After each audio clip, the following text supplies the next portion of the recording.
दोस्तों शुरू करने से पहले डिस्क्लेमर की वीडियो सिर्फ और सिर्फ एजुकेशनल पर्पस के लिए है, इन्वेस्टमेंट एडवाइस नहीं है। तो वीडियो को देखकर आप सीख सकते हो और इन्फॉर्मेशन को ले सकते हो। जैसा कि दोस्तों हमने डिस्कस किया था कि आरबीआई ने कैप लगा दिया है बैंक्स के ऊपर कि बैंक्स अब सिर्फ $100 मिलियन तक की ही पोजीशंस ले सकते हैं करेंसी ट्रेडिंग में। और इसकी वजह से कल के दिन हमने ये देखा कि बैंक्स को तकरीबन 4,000 करोड़ रुपीस का नुकसान होगा, क्योंकि जो अभी इनकी पोजीशंस ऑन है उसको कट करने के लिए बैंक्स को नुकसान बुक करना पड़ेगा। और उसकी वजह से निफ्टी बैंक गिरा, ऑलमोस्ट हर एक बैंक गिरा। एचडीएफसी बैंक, आईसीआईसी बैंक के ऊपर बातचीत हम कर चुके हैं टेक्निकली फंडामेंटली पिछले कुछ वीडियोस में। अब देखिए, आरबीआई का कहना भी सही है कि बैंक्स का जो कोर काम है ना, वो ट्रेडिंग करना नहीं है। बैंक क्या करते हैं, डॉलर को लॉन्ग करते हैं, रुपीस को शॉर्ट करते हैं। अब इससे जब डॉलर बढ़ता है तो उनको फायदा होता है ट्रेडिंग करने में, लेकिन उसकी वजह से डॉलर की वैल्यू और बढ़ती है, रुपीस की वैल्यू और कम होती है। यहाँ पे बैंक्स को जो नुकसान होना था तकरीबन 4,000 करोड़ रुपीस का होना था। लेकिन दोस्तों अब राहत की खबर यह है कि आरबीआई ने डिले कर दिया है उस रूल को, जो कि 1 जुलाई 2026 से एक्टिव होगा। यानी 3 महीनों की रिलीफ यहाँ पे दे दी है। तो उसकी वजह से क्या होगा कि बैंक्स को जो 4,000 करोड़ रुपीस का नुकसान होने वाला था वो नहीं होगा। This is a good news for banks. कल हो सकता है निफ्टी बैंक अच्छा परफॉर्म करे।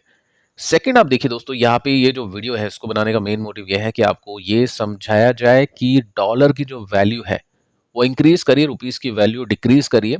लेकिन ये सब आपको पता है इसका फायदा कैसे उठा सकते हैं, क्योंकि हमारी एफएम का जो बयान है वो तो बहुत ही इंटरेस्टिंग है, वो आगे चल के अपन देखते हैं उसको। बट उससे पहले कुछ और न्यूज़ मैं आपको दे देता हूँ। देखिए दोस्तों, यहाँ पे आप देख सकते हैं जूनियर फाइनेंस मिनिस्टर ने ये कहा है कि इंडिया की जीडीपी है ना, ये हर्ट हो सकती है बाय ट्रेड लॉसेस। अपन जो भी इंपोर्ट करें उसके प्राइसेस काफ़ी हाई पे कर रहे हैं, लोअर कंजप्शन अभी समय हो चुका है, ये सब चीज़ें चलो ठीक है, अपन आगे चल के फेस करके डेटा भी अपन देखेंगे। सेकंड, आप देखिए अभी जो सरकार है आरबीआई, इसका मेन फोकस है कि डॉलर को कैसे तैसे करके रुपीस के कंपैरिजन में ज़्यादा स्ट्रांग होने से रोका जाए। स्ट्रांग तो होगा बट बहुत तेजी से जो स्ट्रांग हो रहा है 100 तक पहुंचने की कोशिश करे उसको रोकने की कोशिश है। यहाँ पे आप देख सकते हैं कि आरबीआई ने पहले तो ये इंटरवेंशन किया कि बैंक्स इतना ट्रेड नहीं ले सकते हैं। सेकंड, कल के दिन आरबीआई ने लाइकली सोल्ड यूएस डॉलर भी बेचे हैं। ये मैं आपको बता चुका हूँ, ये सब शॉर्ट टर्म की पैतरे होते हैं जो कि आरबीआई करता है, लेकिन लॉन्ग टर्म के जो आपको देखना है कि अगर डॉलर इतना इंक्रीज नहीं करे तो उसके लिए बहुत सारी चीजें करनी पड़ेगी। तो मेन फोकस अभी आरबीआई का ये है। साथ में देखिए दोस्तों, अब कल हुआ गया था, फाइनेंस मिनिस्टर सीतारमन के साथ में बातचीत हुई थी और उसके अंदर ये बताया गया कि इंडिया की जो नॉमिनल जीडीपी है ये बढ़ सकती है 10% के साथ में फाइनेंशियल ईयर 27 में, और ये मैच करती है बजट का फोरकास्ट। अब इतनी बढ़ेगी क्या, ये आप खुद बताओ, आपको क्या लगता है कि 10% के साथ में अपन ग्रो कर सकते हैं या फिर नहीं, आप नीचे कमेंट कर सकते हैं। आगे देखिए दोस्तों, यहाँ पे इंटरेस्टिंग बयान दिया है, किसी ने पूछा कि रुपीस तो गिर रहा है, बहुत तेजी से गिर रहा है।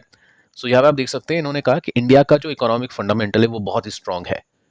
रुपीस डूइंग या रुपी डूइंग एब्सोल्युटली फाइन, बहुत अच्छा कर रहा है रुपी। अब ये कहाँ से अच्छा कर रहा है मुझे पता नहीं है, लेकिन ये इन्होंने कहा है। सेकंड, आप देख सकते हैं कि यहाँ पे आपको दिखाई देगा कि इंडियन रुपीस नॉट डेप्रिशिएटिंग, यानी नहीं गिर रहा है अगेंस्ट एनी करेंसी। यानी यूएस डॉलर के अलावा जो भी करेंसीज होती है मार्केट के अंदर, जो भी करेंसीज हैं उसके कंपैरिजन में रुपीस नहीं गिर रहा है, यूएस डॉलर के अगेंस्ट ही रुपीस गिर रहा है। तो ये इन्होंने यहाँ पे सफाई दी है कि एक देश ही तो है जिसकी वजह से हम ये सब चीजें फेस करें, और उसके अगेंस्ट में अपना रुपी गिर रहा है, लेकिन बाकी जो करेंसीज है उसके अगेंस्ट अपना रुपी नहीं गिर रहा है। पहले तो दोस्तों मैं इनको क्लियर करना चाहूंगा, क्योंकि जो नॉर्मल जनता होती है ना उनको पता नहीं होता, जो ये कहते हैं वो मान लेते हैं, बट एक्चुअली आप देखोगे ना, अफगानिस्तान, ठीक है, कैसी कंट्री है, कितनी ग्रोथ है, सब आपको बताइए, इसके अगेंस्ट में अपना रुपीस गिर रहा है। आप देख सकते हैं 22 के बाद से रुपीस किस तरह से डिक्लाइन करना शुरू हो गया। जैसे यूएसडी इंक्रीज कर रहा है तो रुपीस गिरता है, उसी तरह से अफगान जो करेंसी है ना वो इंक्रीज कर रही है और ये रुपीस नीचे आ रहा है। आप देख सकते हैं चार्ट के अंदर, आप खुद भी सर्च करोगे तो आपको पता चलेगा, यहाँ पे 1.49 इंडियन रुपीस तक ये पहुंच चुका है और ये कंटिन्यूसली बढ़ते जा रहा है। तो हमारी जो करेंसी है, ऐसा नहीं है कि यूएस के सामने ही गिर रही है, बाकी छोटी मोटी जो कंट्रीज होती है उसके अगेंस्ट में भी रुपया वीक हो रहा है, लेकिन इनको ये बात या तो पता नहीं है या फिर हो सकता है कि अ, बताने की इनको वो नहीं है कि हाँ चलो यहाँ पे बताना चाहिए जनता को, ये सब चीज़ें भी एड्रेस होनी चाहिए। अब दोस्तों बात करते हैं यूएसडी की, कि इन्होंने कहा कि यूएसडी के अगेंस्ट ही रुपीस नीचे है, बाकी कौन सी बड़ी बात हो गई, ये तो बहुत छोटी मोटी बात है। अब देखो मैं बताता हूँ कितनी बड़ी बात है। यहाँ पे आप देख सकते हैं कि हम मैक्सिमम जो हमारा खर्चा करते हैं ना वो एनर्जी के ऊपर करते हैं, 80% 85% अपन इम्पोर्ट करते हैं। अब यूएसडी में ही वो इम्पोर्ट होता है। सबसे पहले आप ये देख सकते हैं कि क्या इंडिया मेनली बाय करता है एनर्जी यूएसडी में? यस, आंसर है यस। और यूएसडी में ही मोस्टली जो ऑयल है वो इम्पोर्ट होता है।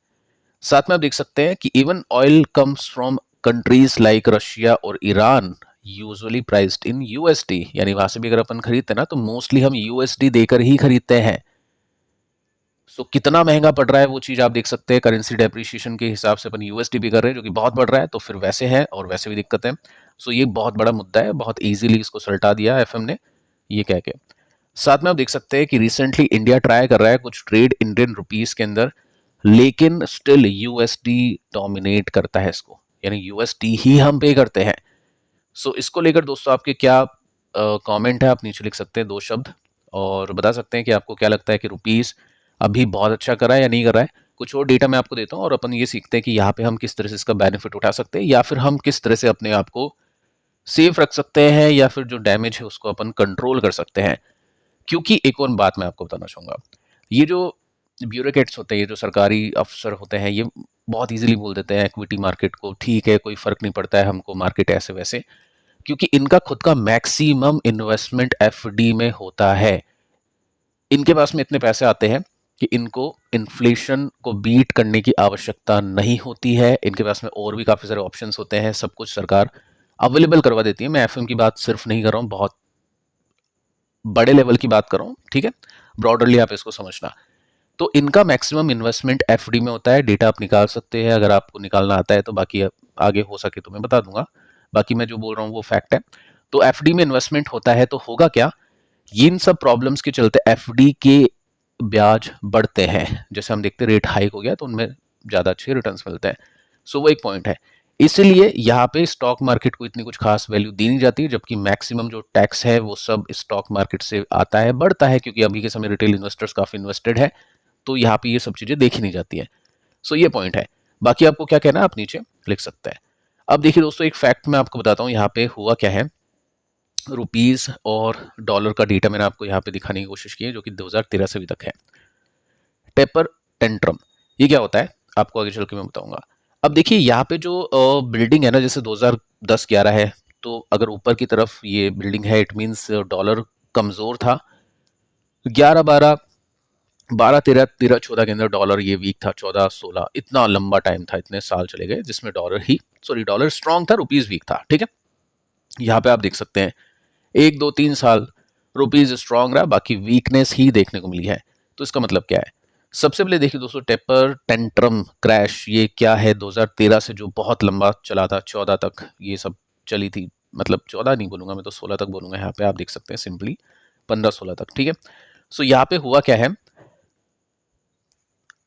फेड ने सिग्नल दिया था कि स्टिमुलस को रिड्यूस करेंगे, जो भी पैसे इन्फ्यूज करते हैं इकोनॉमी के अंदर वो हम नहीं करेंगे, उसको रिड्यूस कर देंगे। इन्वेस्टर्स ने क्या किया, पैसे निकाले इमर्जिंग मार्केट से, जैसे कि इंडिया, अभी भी हम वही फेस कर रहे हैं, ठीक है। उसके बाद में आप ये देख सकते हैं कि रुपीस कोलैप्स हुआ था 3 स्ट्रेट ईयर्स तक, 3 कंटिन्यूस साल तक। उसके अंदर आप ये देख सकते हैं कि चार्ट आपको ये बता रहा है कि 14% नीचे, यहाँ पे 7%, यहाँ पे 11%, तो ये 30% का फॉल था 3 साल के अंदर, ठीक है। इसके बाद में आप देख सकते हैं टेम्पररी रिकवरीज आपने देखी यहाँ पे 10-11, 16-17, 20-21, ये 3 साल ऐसे गए थे, जिसके अंदर हुआ क्या था, फॉरेन इन्वेस्टमेंट इंक्रीज हुआ था। सो अगर एफआई का इन्वेस्टमेंट आएगा तभी रुपीज स्ट्रांग होने वाला है, नहीं तो नहीं होगा। ऑयल प्राइस अगर नीचे हो गए तभी जाके कहीं रुपीज स्ट्रांग हो सकता है। इंडिया की जो ग्रोथ आउटलुक है वो इंप्रूव होगा तभी रुपीज स्ट्रांग हो सकता है, और ये तीनों चीजें अभी नहीं है मार्केट के अंदर, तो आप शॉर्ट टर्म में कुछ भी कर लो कोई काम आएगा नहीं, ठीक है। साथ में आप देख सकते हैं कि ये जो गेन्स है ना वो शॉर्ट टर्म के थे। उसके बाद में रिसेंटली अगर हम देखें तो क्या चीज चल रही है, rising oil import, strong USD cycle, global uncertain, ये सब चीजें आप देख सकते हैं, कैपिटल आउटफ्लो, तो इस वजह से अपन यहाँ पे नीचे हैं। और वर्स्ट फॉल अभी हमने देखा है पिछले 12 साल के अंदर 2025-26 में, और ये और भी ज्यादा खराब होने वाला है जिस तरह के डेटा आपको मिल रहे हैं, जिस तरह के डेटा अपन देख पा रहे हैं। अब देखिए दोस्तों इस सिचुएशन में इन्वेस्टर क्या कर सकता है, वो अपने आप को किस तरह से प्रोटेक्ट कर सकता है कि रुपीज तो यार गिर रहा है कंटिन्यूसली, तो हम क्या कर सकते हैं, हम क्या कर सकते हैं, हम उस मार्केट के अंदर इन्वेस्ट कर सकते हैं जिसकी करेंसी ग्रो कर रही है और जिसका मार्केट भी ग्रो कर रहा है। नैस्डैक, यूएस मार्केट, एस&पी हो गया, नैस्डैक हो गया, तो ये सभी जो मार्केट्स हैं ये काफी अच्छा परफॉर्म कर रहे हैं। सो नैस्डैक को अगर आप देखोगे ना तो पिछले 5 साल में 54% के रिटर्न्स यहाँ पे बन चुके हैं। ठीक है, सेकंड आप देखोगे तो यहाँ पे ये डिप्स मिले हैं, उसके बाद में अच्छी तेजी बनी है। करेंसी का फायदा मिलता है, अगर आप यहाँ पे ईटीएफ खरीदते हैं तो नैस्डैक से अच्छा परफॉर्म करता है क्योंकि आप रुपीस में खरीद रहे हैं, लेकिन वो डॉलर में, सॉरी आप डॉलर में खरीद रहे हैं, एक्चुअली रुपीस पे कर रहे हैं, तो डॉलर की जो वैल्यू है वो इंक्रीज कर रही है, नैस्डैक की वैल्यू इंक्रीज करी, तो उसमें भी आपको उसका बेनिफिट मिलता है। उसके बाद में आप फैंग देखोगे तो फैंग के अंदर भी डेफिनेटली यहाँ पे देखा जा सकता है, ये भी अब नीचे है और इसके अंदर भी जो डॉलर है उसकी वैल्यू का फायदा मिलता है। S&P 500 इसको भी देखा जा सकता है। पॉइंट ये बनता है कैसे कैसे हम इन्वेस्ट कर सकते हैं। तो देखिए दोस्तों, कुछ ETFs अवेलेबल है। अगर मैं नैस्डैक 100 के बारे में आपको बताऊं, जो कि टेक कंपनीज के साथ में चलता है, कुछ नॉन टेक कंपनीज भी है लेकिन मेजरली टेक कंपनीज है। अप्स एंड डाउन्स डेफिनेटली आते हैं, लेकिन यूएस मार्केट में प्रॉब्लम इंडियन मार्केट के कंपैरिजन में काफी कम है। एनर्जी क्राइसिस इंडिया में है, यूएस में नहीं है, तो वो चीज आपको ध्यान में रखनी है। सेकंड, डाइवर्सिफिकेशन करना काफी इंपॉर्टेंट है, करेंसी हेजिंग के लिए भी और डाइवर्सिफिकेशन के लिए भी, दूसरे मार्केट की भी ग्रोथ का फायदा उठाया जा सके। अभी मार्केट नीचे है तो डेफिनेटली अभी इन्वेस्टर्स को इसके ऊपर सोचना चाहिए। 28% तक भी नीचे चला गया था, लेकिन बहुत अच्छी रिकवरी यहाँ पे दिखाई दी। अभी 10% ही नीचे है, यहाँ पे आई थिंक ये 15-20% तक नीचे चला गया था, तो इसके ऊपर फोकस किया जा सकता है। सेकंड आप देखोगे फैंग, फैंग हम देखिए तो आज 11-12% नीचे है, 35% तक नीचे चला गया था, लेकिन उसके बाद में 80% की रिकवरी, और आज का जो करेक्शन है वो पिछले करेक्शन से भी काफी ऊपर है, तो इसके ऊपर भी फोकस किया जा सकता है। एमए फैंग अगर आप सर्च करोगे तो आपको इसका ETF मिलेगा। इसके बाद में S&P 500, इसका भी ETF है। अगर आप सर्च करोगे MAS या MASP टॉप 50, ये आप देख सकते हैं, स्क्रीनशॉट आप इसका ले लेना। तो इसके अंदर भी आप देखोगे ना तो अच्छी खासी तेजी बनती है, और ये जो 3 ETFs है वो यूएस मार्केट का एक्सपोजर आपको दे देते हैं। S&P 500 के अंदर 500 कंपनीज आती है, ये थोड़ा सा डिफेंसिव रहता है। टेक में एलोकेशन देना है तो नैस्डैक 100 है। अगर फैंग बीच बीच में आपको मिल जाए, क्योंकि उसमें सर्किट्स लगते हैं, जैसे कल सर्किट, पिछले ट्रेडिंग डे में सर्किट नहीं था, तो फिर उसमें आप देख सकते हैं उन चीज़ों को, कभी कभी उसको ले सकते हैं। सो ये ऑप्शंस अपने पास में है, जिससे अपन क्या कर सकते हैं, अपन हेजिंग कर सकते हैं। रुपीस अगर गिर रहा है तो उसका डैमेज कंट्रोल कर सकते हैं अपने पोर्टफोलियो पे, प्लस अपन डाइवर्सिफाई भी कर सकते हैं, क्योंकि अब जो कमिंग साल आने वाले हैं वो इंडिया के लिए काफ़ी ख़राब हो गए अगर ये वॉर कंटिन्यू रहती है तो, यूएस के कंपैरिजन में।